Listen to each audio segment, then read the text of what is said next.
ABC 10 News at 5 starts now. Right now, thousands of people have been forced out of their homes as crews battle a raging wildfire.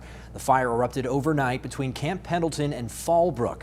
So far, heavy Santa Ana winds have been blowing the flames away from homes, but military housing has been evacuated. Let's take a look at a map of the area. The fire is burning the open space around Duluth Road and Sandia Creek Drive. Merry Christmas Eve, everybody. I'm Derek Stahl. And I'm Jennifer Dela Cruz. Steve and Lindsay are off tonight. Here's the latest update so far. The fire has burned 3,050 acres and is 0% contained. So far, no reports of injuries or buildings damaged. We have team coverage for you tonight. We begin with ABC 10 News reporter Jennifer Kastner with the dramatic video of the flames tearing across that hillside. The USO San Diego has been on site all day supporting the military families that were forced to flee their homes on base on Christmas Eve day. Thousands of acres burning overnight into Christmas Eve as the creek fire ripped through parts of North County, prompting widespread evacuations throughout Fallbrook and Camp Pendleton and forcing SDG&E to pull the power in high-risk areas. Thursday afternoon, the San Diego Sheriff's Department released video of its aerial attack, reporting its chopper made nearly 40 drops since after dawn. Sky 10 overhead Thursday afternoon getting images of the latest on the ground. As of about 10 a.m. Thursday, fire officials said there was 0% containment, after previously stating it was 35% contained. Hundreds of firefighters have been battling the flames since they broke out just after 11 p.m. Wednesday near Duluth Road. Rough conditions proving challenging to fight. It was fueled by a steep terrain, difficult access, and winds. Ryan Rushing, division chief with Camp Pendleton Fire, said just after midnight, evacuations were ordered for people living on the Marine Corps base at O'Neill Heights Housing and Campground and Duluth Family Housing. 7,000 people on the west side of Fallbrook were placed under mandatory evacuations in the early morning hours. Power was shut off overnight for 2,500 SDG&E customers, affecting parts of Alpine, Campo, Descanso, El Cajon, Potrero, and the Sequan Reservation. Another 31,000 customers were put on standby. A red flag warning was in effect until noon Thursday after it was issued Wednesday morning. CAL FIRE says this is our 12th Santa Ana wind event this season, which is high, leaving conditions very dry and very dangerous. Jennifer Kastner, ABC 10 News. SDG&E has turned the power back on for thousands of people who lost electricity overnight, but the commanding officer at Camp Pendleton says it is still not safe to allow people back into that military housing. ABC 10 News reporter Mimi Alcala is live for us in Fallbrook tonight. And Mimi, some residents there are being allowed to return home. What are we learning?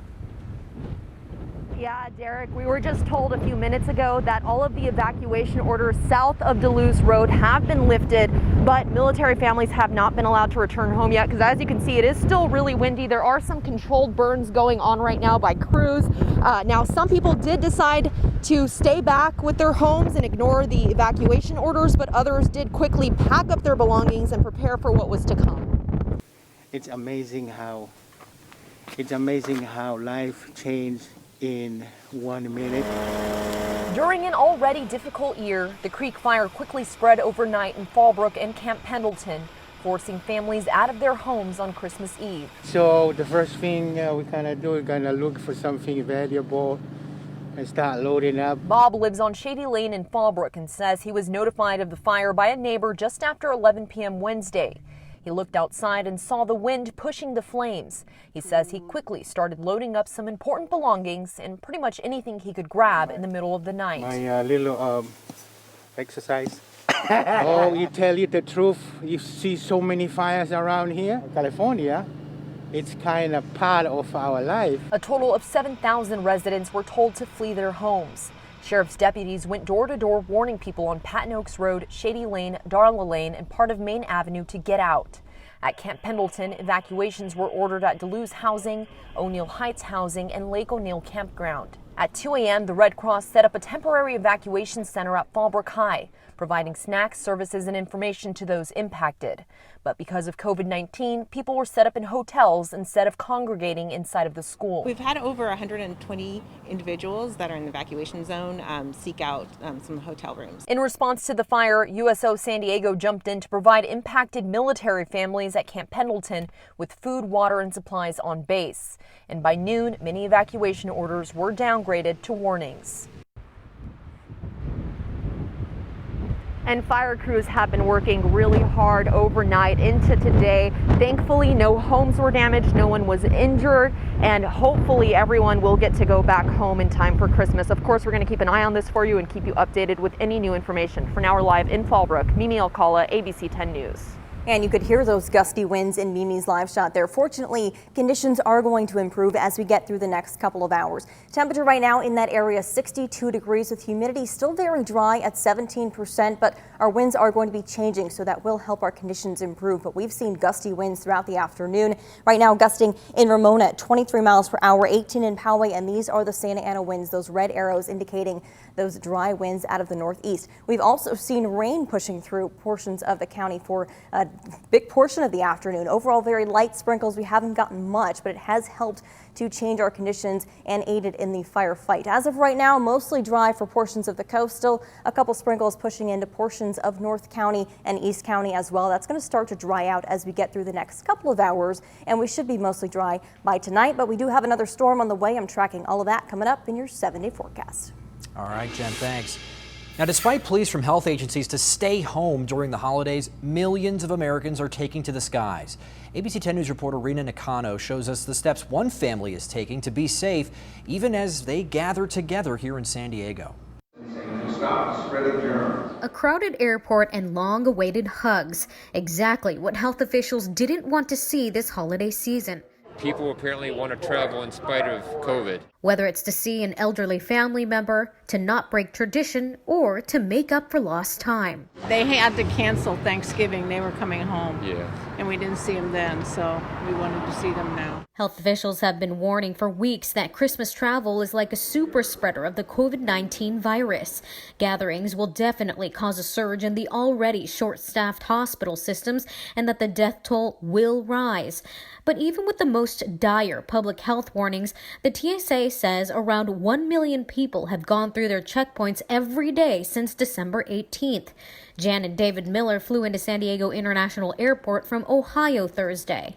I had concern probably greater than my wife that flying perhaps wasn't a safe choice. However, my wife said I'd be living with a very depressed wife if we did not come to see our children in California. A guilt trip turned Christmas trip, but the Millers say they are taking serious precautions. One son said he thought maybe it'd be safest to quarantine some and spend time apart from them in a separate location. So we're doing that with an Airbnb at a separate location for the first period of time. A little time away first, so that the rest of the time they can enjoy all that San Diego has to offer together.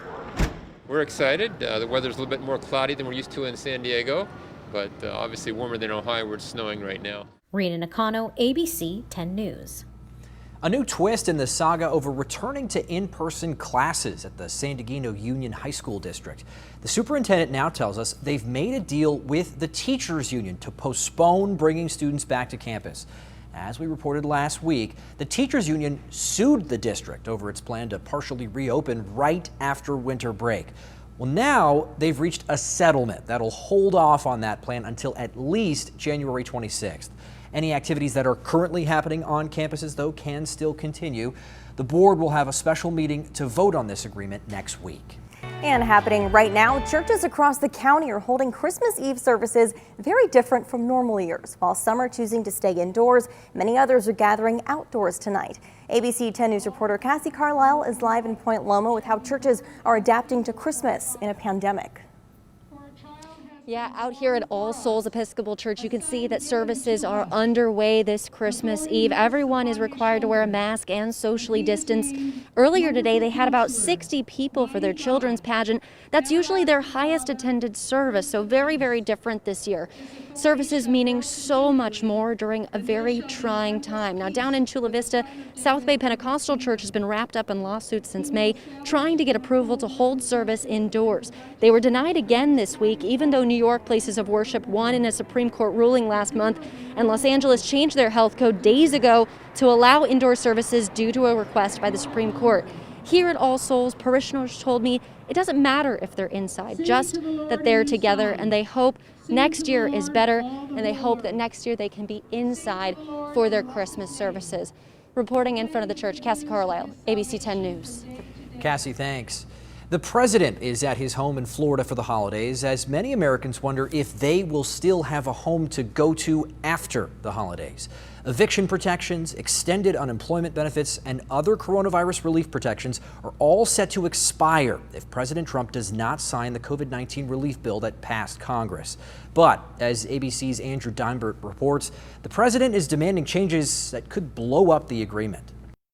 There's still no help for the holidays. COVID-19 financial relief for millions of Americans is on hold as President Trump has expressed his opposition to signing the coronavirus stimulus bill into law. Democratic Congresswoman Debbie Dingell with strong words for the president as he golfs during his vacation in Florida, while families facing financial ruin wonder what happens next. And the president, when we finally thought that we'd be able to give people hope, that's what people need, hope. Doesn't give a damn about people. But with his opposition to signing the bill, the president isn't just stalling the stimulus deal because it's tied to a larger federal spending bill that funds the government. A government shutdown could come by early Tuesday morning if the president doesn't sign the bill soon. Trump's threat to reject the broad bipartisan agreement took Capitol Hill by surprise. Trump was hands-off during the talks, then threw a wrench in at the last minute after the deal was struck. He did in part because he says he wants those direct cash payments to most Americans up from $600 to $2,000. Send me a suitable bill, or else the next administration will have to deliver a COVID relief package. And today, House Democrats agreed, holding a special session to try and pass a separate measure increasing those payments to $2,000, daring their Republican colleagues to break ranks and do the same. But the measure failed almost immediately. It required unanimous consent, but didn't get it. Now, Democratic House Speaker Nancy Pelosi is imploring the president to go ahead and sign the $900 billion relief package. Many Americans trying to feed their families acknowledge that $600 checks are simply not enough. Millions of Americans have been waiting for some type of relief for a long time, and so many people have lost their jobs. And in a separate move, President Trump did override the defense policy bill known as the NDAA, which in part gives a pay raise to troops and funds military projects. But since that bill passed with overwhelming bipartisan support in Congress, lawmakers could override President Trump's veto. It would be the first override in his presidency. Andrew Dimebert, ABC News in Washington. And here's the latest on coronavirus in San Diego County. Over 2,200 new cases were reported today, bringing our total to near 137,000. And 32 new deaths were also reported. Over 1,300 San Diegans have lost their lives to COVID-19. Health workers in Mexico started giving out the first rounds of the Pfizer vaccine today. An ICU nurse in Mexico City became the first person in Latin America to receive the Pfizer vaccine. Mexico did the first doses in a televised ceremony. About 1.4 million doses of the Pfizer vaccine are expected to arrive in Mexico through January. No word yet on when doses will arrive in Tijuana, which of course has been a hot spot for the virus, and it matters a lot to people here in San Diego because studies have shown that the crisis in TJ spills over into San Diego hospitals.